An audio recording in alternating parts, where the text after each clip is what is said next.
يا أيها المزمل قم الليل إلا قليلا نصفه أو انقص منه قليلا أو زد عليه ورتل القرآن ترتيلا إنا سنلقي عليك قولا ثقيلا إن ناشئة الليل هي أشد وطئا وأقوم قيلا إن لك في النهار سبحا طويلا واذكر اسم ربك وتبتل إليه تبتيلا رب المشرق والمغرب لا إله إلا هو فاتخذه وكيلا واصبر على ما يقولون واهجرهم هجرا جميلا وذرني والمكذبين أولي النعمة ومهلهم قليلا إن لدينا أنكالا وجحيما وطعاما ذا غصة وعذابا أليما يوم ترجف الأرض والجبال وكانت الجبال كثيبا مهيلا إنا أرسلنا إليكم رسولا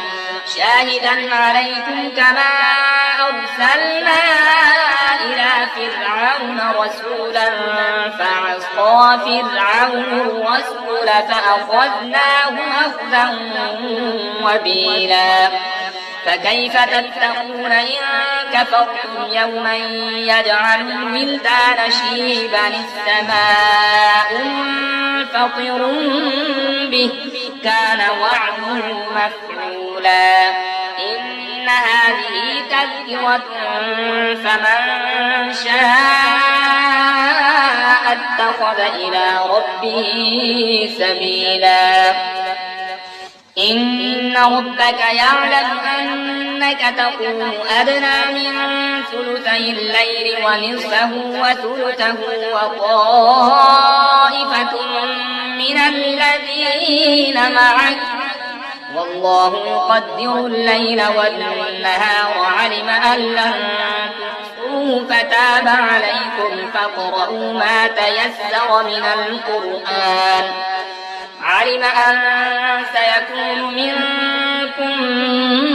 مرضى وآخرون يضربون في الأرض يبتغون من فضل الله